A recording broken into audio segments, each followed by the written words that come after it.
Most investors were way off in 2023, and they'll most likely miss the target again in 2024. The unfortunate part, they still don't understand why, but you will by the end of this video. The reason stocks keep making new all-time highs while most financial analysts keep predicting a crash isn't in the data, it's not in the indicators. It's down to a force that's dictating the market. And I'm not just talking about the United States, I'm talking about a much larger global force at play. We're going to cover a lot of ground in a short amount of time to get you ready to navigate these global markets. So get comfortable as we dive in and look beyond the headlines and into the fascinating world of global economics. Let's go. All right, if you're new to the channel, my name is Mark Moss and I make these videos to change the way you think about money. And today, I'm going to give you a new framework to understand global money and global markets in a whole new light. So let's just dive right in. All right, now, why do U.S. equities keep climbing, making new all-time highs, defying all expectations? What's driving the unstoppable climb?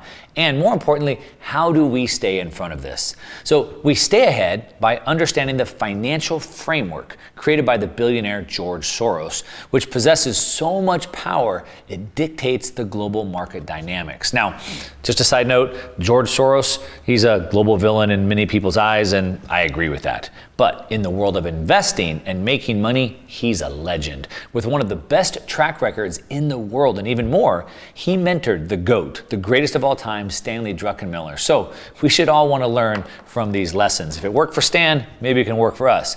Now, if applied correctly, what you'll learn today could not only help you earn more money, but it could also help increase your mental clarity over your investments. And we all want that, right? More peace, more certainty.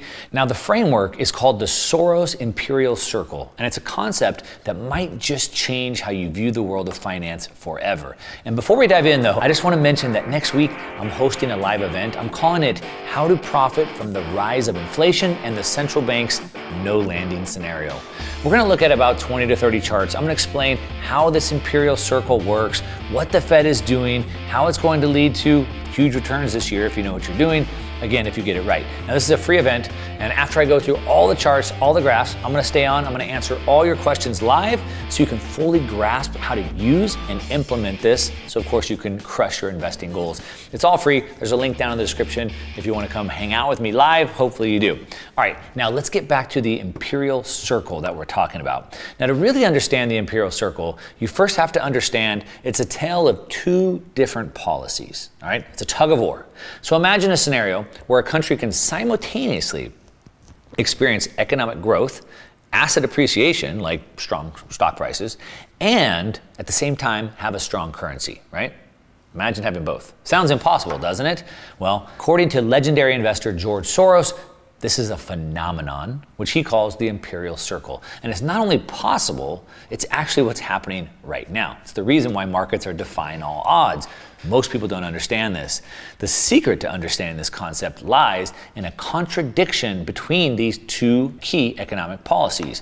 One, fiscal policy, and two, monetary policy. Now, in order to illustrate this a little bit, I want to do something a little bit different. I'm going to take you over to the whiteboard so I can draw this out for you.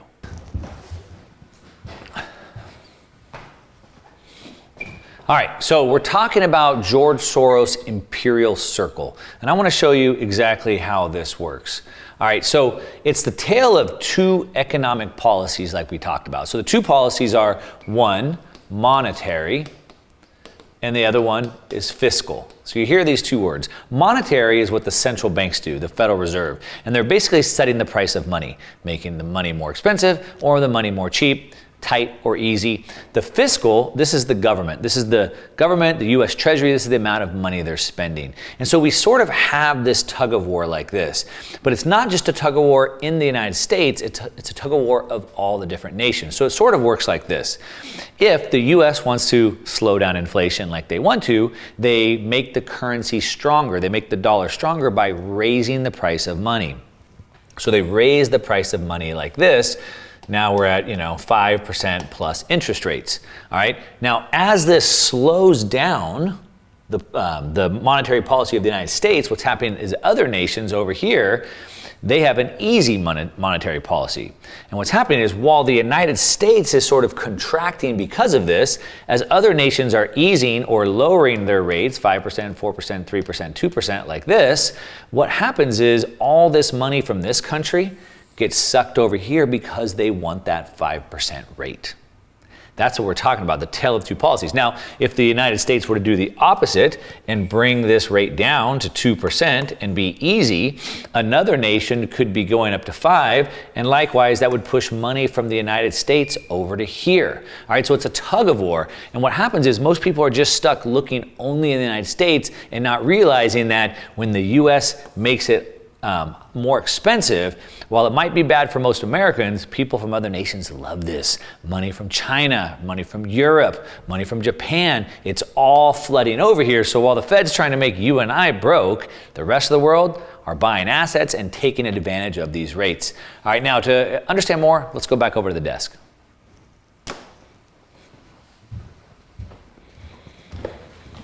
Okay, so hopefully that helped you understand it a little bit better, seeing the visual there, but there's a twist.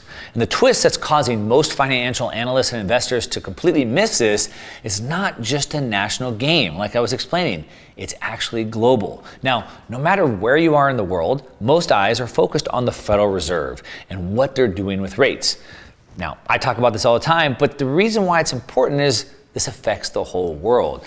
While cutting rates might seem like a solo move, in the world of global finance, it's actually a coordinated dance. You see, as much as you hear that the US can't keep up this massive spending, you have to realize the imperial circle doesn't need to exist in just one country. And the US doesn't operate in isolation. In today's globalized world, some countries can be tightening while multiple other countries can adopt loose fiscal policies, creating this cumulative effect. You see, the imperial circle thrives on relative actions. It's not just the US with loose fiscal policies. When other countries follow suit, not all stimulus remains in their borders, like I just showed you. A perfect example is the Eurodollar system. The Eurodollar system is a global network, it's a global monetary system, but one that essentially puts the Fed in charge of monetary policy worldwide, meaning the Federal Reserve's monetary policy decisions, like cutting interest rates, impact not just the US, but the entire world. So analyzing only the US economy paints an incomplete picture. Now, we always have to keep in mind the global ecosystem if we really want to understand the forces driving the current market trends, especially when we're thinking about global assets like Bitcoin, like commodities. We have to remember that one country's tight markets attract another nation's loose money. So how does the Soros imperial circle fit into this global puzzle? And more importantly, why and how is this the underlying force that's propping up US markets despite like the US national policies? Well, remember, the US, like I said, doesn't operate in isolation. Its financial decisions ripple across the globe, influencing and being influenced by international dynamics. Now, to visualize this complex concept, what I want to do is show you some charts. Let's look at some graphs. So let's go back over to the whiteboard so I can pull some charts and data up for you.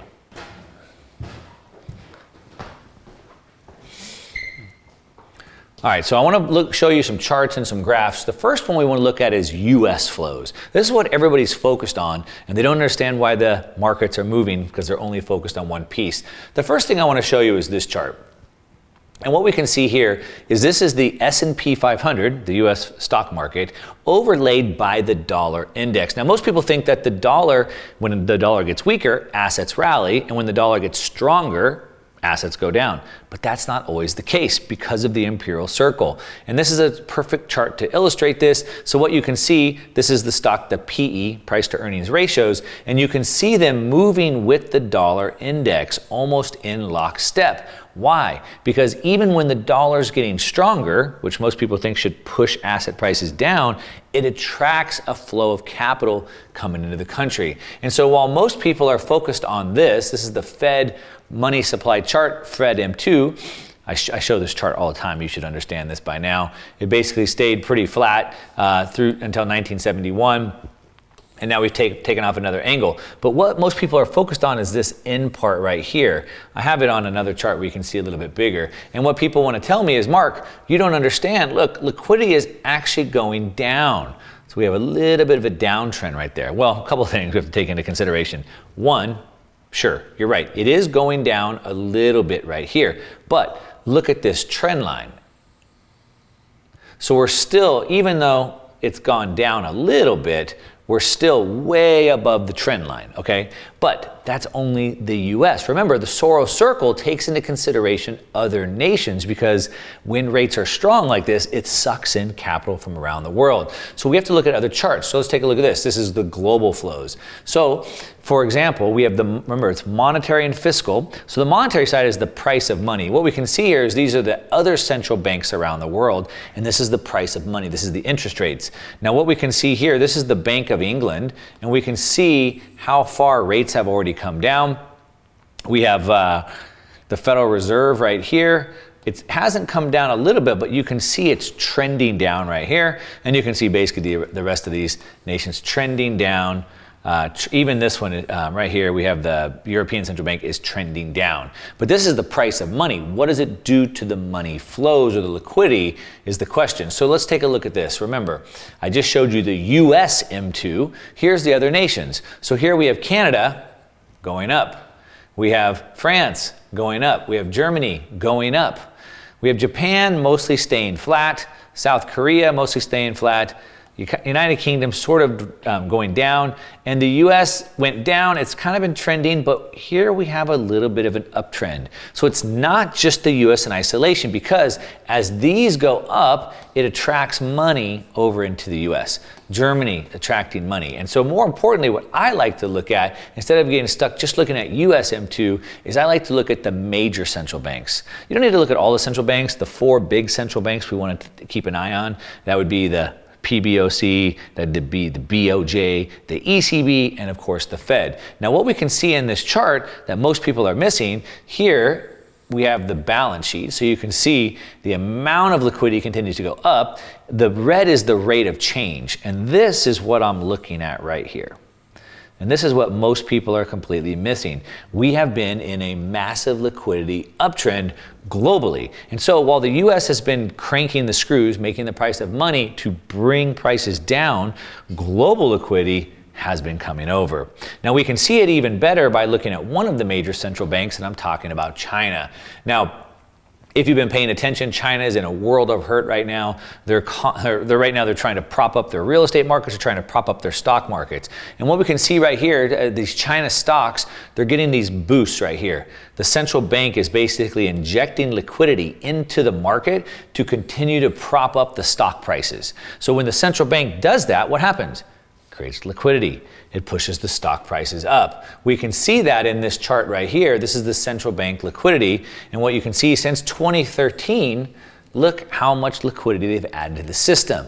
Now, most of this money doesn't want to stay in China. Where does it want to go? It wants to buy land and homes in the US, homes in Canada. It wants to buy stocks, things like that. And we can see that right here where the PBOC liquidity is actually driving gross domestic product. So as this goes up right here, we can see on the black line right here, it's pushing gross domestic product. All right, let's go back over to the desk. I'll finish explaining how we can use all this to our advantage.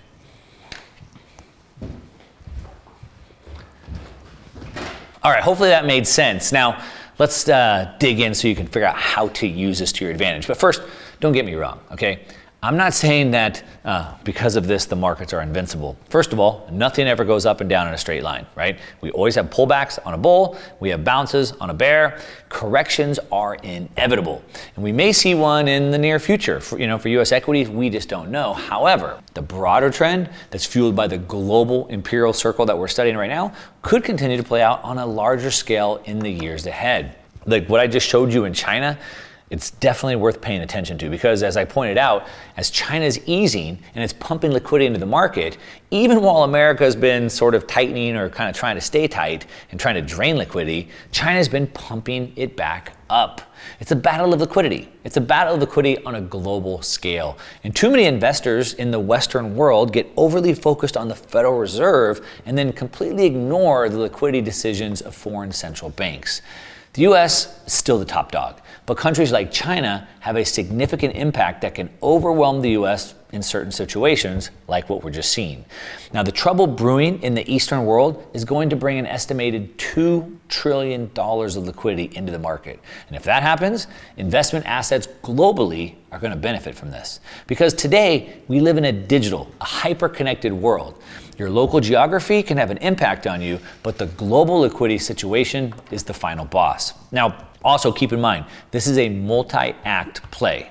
Right now, we're still in the first act. So now you might be wondering, how do I navigate this complex landscape? Well, first off, you can come to my live event next week called How to Profit from the Rise of Inflation and the Central Banker's No Landing Scenario. Like I said, we're gonna look at 2030 charts. I'm gonna explain how this imperial circle works, how we can use it more in depth, what the Fed is doing, and how this could lead to huge returns this year if we get it right. Like I said, it's a free event. There's a link down below. Just come, check out the charts, and then I'm gonna do all live Q&A to make sure that you have all the information you need to implement this so you can crush your investing goals. All right, now next, we want to understand that the Soros imperial circle gives you a lens to which we can view global financial trends and make informed decisions. It's a framework, all right? This is what Soros used to make money across all the countries, become a multi-billionaire. It's what he taught Stanley Druckenmiller to become the greatest investor in all time. If you've watched that video, it's all about liquidity, all right? And so we have this framework now. Next, we want to stay nimble. We have to be prepared to adapt your portfolio as the market unfolds because things are moving quickly right now, all right? Diversification across different asset classes and geographies is crucial. Also, we want to keep our head. For sure, don't panic when corrections come because what we're trying to get right is the directionality here, all right? As I said, nothing ever goes up or down in a straight line. And we have to remember this is a long-term game and the long-term trends, they're still in play. Also, we want to use data, not emotions. Too many people get caught up in I think this is gonna happen, I feel like this. No, we wanna look at the data, not emotions. We wanna watch global liquidity. I showed you all the charts, not just the US, global liquidity. Now, while everyone else might be losing their heads in the bigger picture, we can capitalize on the opportunities that lie ahead. And if you wanna understand how to navigate this even better, then you need to learn to watch the global liquidity. It's what I broke down in that video. I'm gonna go link it right here about the Soros protege. I'm talking about Stanley Druckenmiller, the best investor of all time, and how he uses it to his advantage. So watch that video. And hopefully, if you like this video, give me a like. If you don't like it, you can give me a thumbs down. That's okay, but at least leave me a comment. Let me know what you think down below. Of course, subscribe if you're not already subscribed. And that's what I got to your success. I'm out.